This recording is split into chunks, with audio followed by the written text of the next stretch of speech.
right, Jose, that is not exactly how you draw things up, is it? We were expecting to win 8.5 points. I believe I saw the line go up to 9 points, somewhere even saying, and they barely walk away with an 8-point victory in that game. So you're not too happy if you're a bettor, but should you be happy if you're a Niners fan with that performance?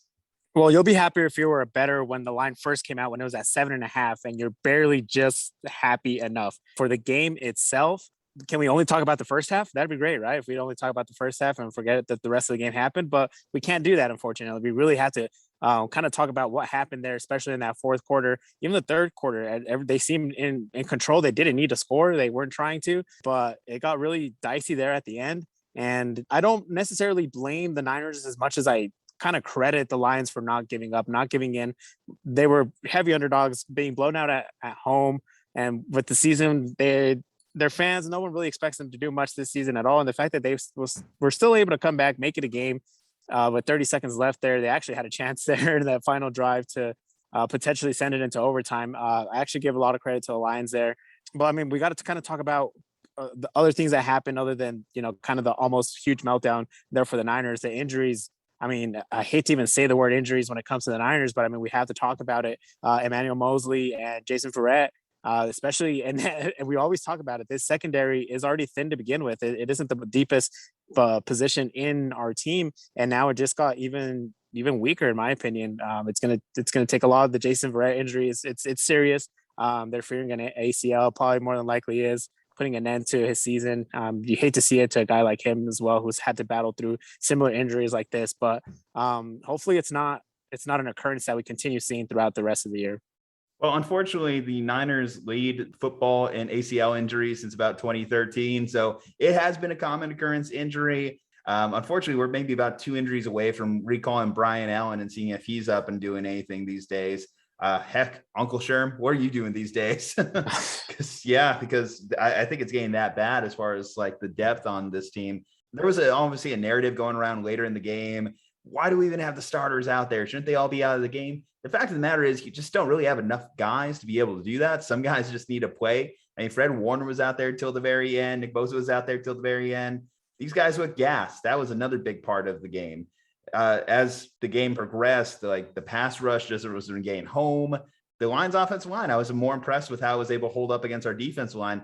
I am concerned, though. I saw DeAndre Swift just seemed like he was gashing us. Jamal Williams just seemed like he was gashing us. Remember, in 2019, they didn't have the best run defense. Some positives to take away. Obviously, like you mentioned, the first half was largely good. It was so good that, to be honest, I was flipping back and forth between the red zone. I just figured, hey, we're up 38-10. What do I have to worry about? I mean, I know it's football, anything can happen, but 38-10, that's as sure a thing as can be, right? Wrong. I was very wrong. In fact, it was only because the red zone said, hey, this is a 1-score game that I'd say, oh, okay, guess we're switching back here. We're seeing what's going on. They start off very slow. Obviously, Jimmy fumbles the first snap, awkward exchange between him and Alex Mack. But I was impressed how they came back on that next drive. A similar thing, we always talk about it with Jimmy, getting over those mistakes and leading a strong drive afterwards. But he wasn't the one to throw the first touchdown pass of the year. That actually went to our rookie, Trey Lance. So we were expecting some packages. We were expecting Trey Lance to get outside on the field. I wasn't too impressed with the run packages. A lot of them got stopped in their tracks right away. But the opening pass to Trent Sherfield was on the money. Perfect. Trent Sherfield showing that he's going to be a big part of this offense. Mohamed Sanu actually got a big catch too, moved the chains. I was more impressed with the wide receiving core, I got to say. And yes, this could also just be Detroit's secondary. Jeff Okudah's and all them aren't looking too strong this year. But Deebo Samuel, obviously huge monster game, 9 receptions, 180, 190 yards, the touchdown. I know that his touchdown was on that little floater pass by Jimmy. So was it really intentional? Was it not? Either way, Jimmy threw it up there, gave him a chance. Deebo came up with it. What were some things that you really were impressed with? Who were you impressed with? I think you just mentioned it right there. Deebo Samuel, I was very, very impressed. We always talked about guys like him and Brandon Ayuk being more dual threat when it comes to end arounds and getting him involved into the running game at times. And we saw that in his rookie season and some of the year that we were able to see him, parts of the year when we were able to see him last year. but I was very, very impressed that he was able to get vertical. He was able to get past guys in the secondary with ease. He was just blowing by guys, which is something we haven't really seen out of Deebo Samuel this much. And the fact that he was, you did mention Detroit's secondary isn't the best, but neither is a lot of team secondaries I've been noticing after this week one of NFL action around the league. Wide receivers are getting open. And if we could get a guy like Deebo Samuel to provide that type of explosive plays for this offense, I think it's only going to get better from here on out. But there was one aspect of the game that I was a little bit confused about was the very little use of Brandon Ayuk. I'm not too sure what's going on there. I do know we saw him in the punt return game a little bit, but I don't know how that would hinder his access when it comes to plays on the offensive side of the ball. He actually wasn't targeted once, which is kind of strange to see after the year that he had last year. I was very excited to see what type of combination plays Kyle Shanahan would be able to draw up with Deebo Samuel alongside with Brandon Ayuk, and we weren't able to see that at all during this week one game. So I was a little bit confused about that. And then to mention another injury, Raheem Mostert went down in the first quarter, but Elijah Mitchell, not even our first drafted running back out of this past year's draft. He actually stepped up huge and had a huge game. I was really very, very impressed with the way he came out and was able to provide some explosiveness out of the backfield. If we could continue to have that type of depth at the running back position, I think this Kyle Shanahan offense could flourish under Jimmy Garoppolo easily. I don't know the full story of what was going on with Trey Sermon, but definitely you want to get people talking on Twitter of, oh, we traded up to draft this guy in the 3rd round when we had Elijah Mitchell in the 6th. What are we doing, Shanahan? That's definitely some of the things that will get people stirring. I will say, did you see Deebo Samuel sweating though after that fumble with the 1 possession game? Ooh, that you just look at his face. He's like, I fucked up. He was looking like Damian Harris looked in the Dolphins Patriots game. No, he was, and it almost seemed like all of that 189 yards and the touchdown was just going to be for nothing if the Lions did come back and end up winning that game. But you saw George Kittle, he muffed that onside kick as well. So we had a couple of big guys, key guys making some pretty big mistakes that unfortunately almost cost us the game. But that's stuff that you don't normally see from guys like Deebo Samuel and George Kittle. So I'm not too worried about it going forward. Raheem Mostert totally killed my fantasy day. I am a little bit salty on that one. I trusted you, Raheem. Raheem the Dream.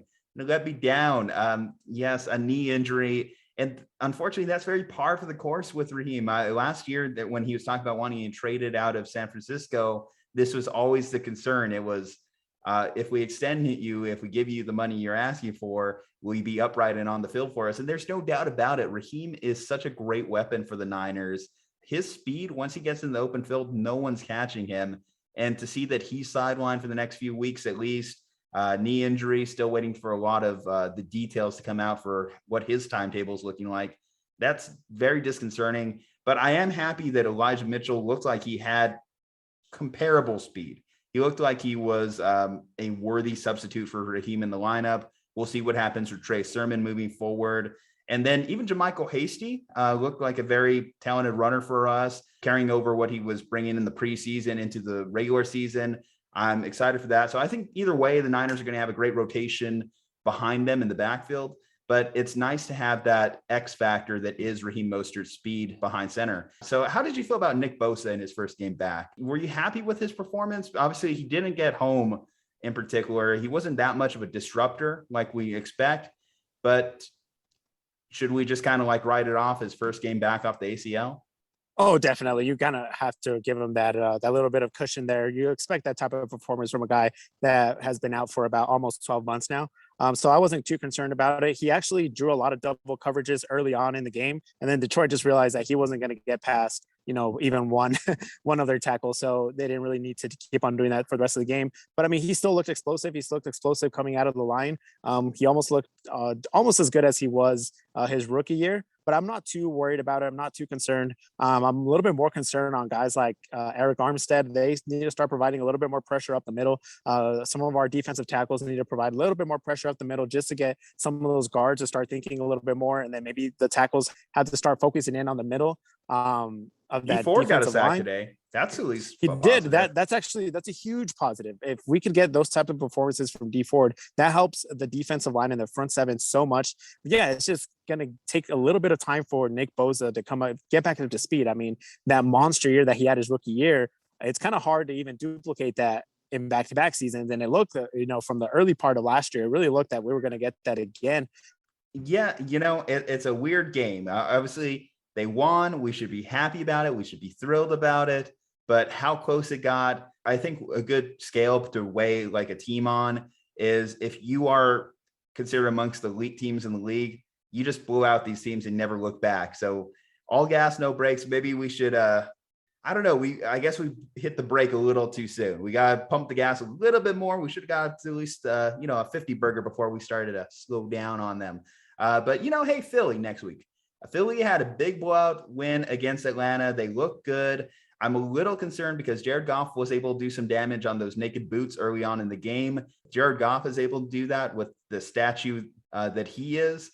Jalen Hurts definitely can take advantage himself too. So, that's one thing that I'm worried about moving forward against Philly. But I think that game should be one that the Niners should win, maybe by a touchdown or so. I would say that's going to be another close game as well. I completely agree. I don't expect a blowout whatsoever on this Philadelphia team, especially what we saw.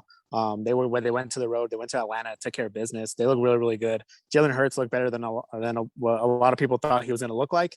And you mentioned the Niners could possibly win by a touchdown. Lines right now is at -3. So those bettors out there, if you're going to Niners, I would get that number now before it inflates a little bit.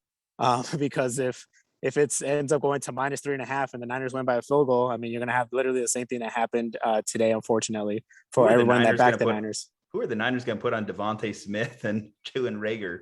I don't know. Thankfully, we don't make $10 million a year to make those decisions. So Josh Norman, come on, man. I mean, Josh Norman, we just signed Josh Norman just a couple weeks before the season started. I didn't expect him to have this much of an impact on our secondary this early on into the season, but hey, he's an experienced guy. He didn't have the best years in Buffalo, didn't look that great in Washington either, but it's still an experienced guy who could at least, from what we've been able to see, the guy knows how to disguise coverages pretty well. So other than that, I don't know what to expect from the Niners secondary going forward. I just hope we just continue to stay healthy in all the other positions. All right, Niners faithful, what do you think of the week 1 performance? Let us know in the comments below. Leave a like in this video, of course, because it helps the channel. And of course, hit that subscribe button. Juju Talk Sports, Jose Corral. We will see you next time.